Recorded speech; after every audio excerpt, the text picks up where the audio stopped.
Hello again. I'm here to do Robbie's questions, number 4. Okay, number 1. Children are hateful little beasts. What name did the other children call you in school? Does that name still bother you? I was such an outcast in school. Sometimes it was like I was hardly even worth being bullied. So I wasn't aware if people were calling me names. If they were, they must have been doing it amongst themselves because I never really heard anything except one time. Now, see, I grew up really, really, really skinny, and so nobody made any kind of comment about that. And let's see, I was awkward. Of course, what kid isn't? And you know what? I cannot see myself. Let me check this. Oh, that's fine. Okay. So anyway, I really didn't get called anything except this one time. Okay, I was skinny. And I don't know if any of you remember elephant pants. And I made a pair of elephant pants because they were in fashion. God, I can't imagine why. They're like way oversized overalls. I mean, big. Okay. So, and it's wintertime, and I had a coat on. And in Illinois, you don't just wear a jacket. You know what's going on now in Illinois. It's this vortex freezing thing. You really have to bundle up. So, anyway, so with these elephant pants and this big coat on, and I'm walking to school, and this kid named Peter, hi Peter, if you're watching, um, was across the street, and we were just kind of, walking neck and neck. It wasn't a race, but anyway, you know what I mean. And so he looks across the street and he goes, "Hey, fatty." And there's a skinny little twig walking down the street with all these clothes on, and he had no clue, because by high school I wasn't the same person. I was more outgoing and listen to what people call me, and they just call me by my name. So, no, none of that, any of those names still bother you because being called nothing and hey fatty, no, because I never get called out anymore. Woo, long story. Number 2, if you were stranded on an island and allowed only one luxury item, what would that be? A bathtub. Number 3, what's the first thing you would do if you won $100,000 or 100,000 pounds?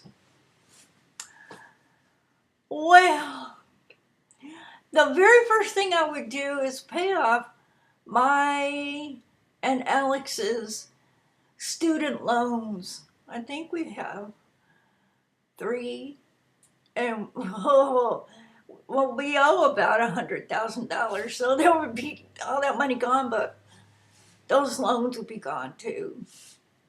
Obama, please do something about forgiving our loans. Yeah, right. Okay, number 4. What would you do if you had 1 year left to live?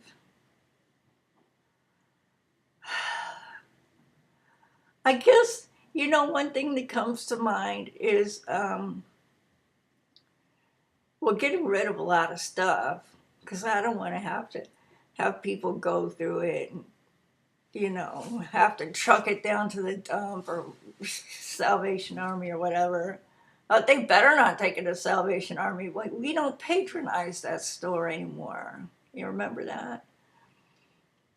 But, I would clean out everything, and I think I would probably crochet little baby hats for the newborn babies and preemies, and hats big enough for adults for people that are losing their hair for medical reasons, and for old folks in the old folks home. And I would go visit the old folks homes and sing with them, because I know a lot of those old songs.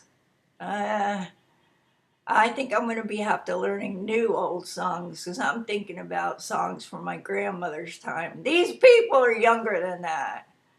I, anyway,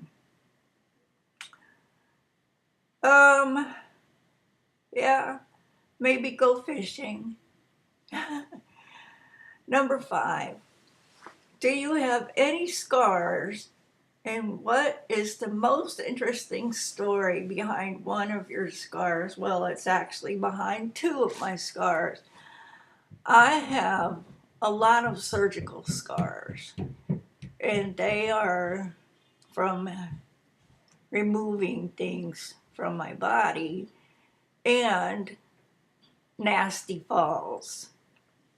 Nasty, nasty falls. Most of them from surgery, though. Okay, and the story behind these 2 scars is I was making chocolate fudge, and my grandmother's way, but not my grandmother's way. It was a combination of physics and my grandmother's way. And so, anyway, you have to let the fudge cool and then do what they call seed, which is cooling on the inside and the outside. And there's a way you do it. And then you let it do that, and then you stir it or beat the hell out of it. At any rate, that makes it taste really good. So I'm watching TV, and I get up, and it's time to go in the kitchen and stir the fudge. So I get up off the couch, and I have to go straight to get up off the couch. And then I had to take a left turn and then take a right. I'm walking in this kind of a U-shaped thing. Well, I made it almost to the kitchen, and I fell, and my ankle hurt. But now, see, I can't tell if I've broken a bone or just gotten a sprain, which is, I don't know. I don't know why. I always assume it's broken. So anyway, I go, Alex, you got to call the paramedics for me. I think I broke my ankle. He says, okay, let me see it. And we looked at it, and it was swollen on one side of my ankle and swollen on the other side. He goes, I know what to do. And he went over to the freezer and got out a couple of bags of frozen peas. And he put the bags, one on each side of my ankle. And then he called 911. And we were kind of laughing, like, what a stupid way to hurt your ankle.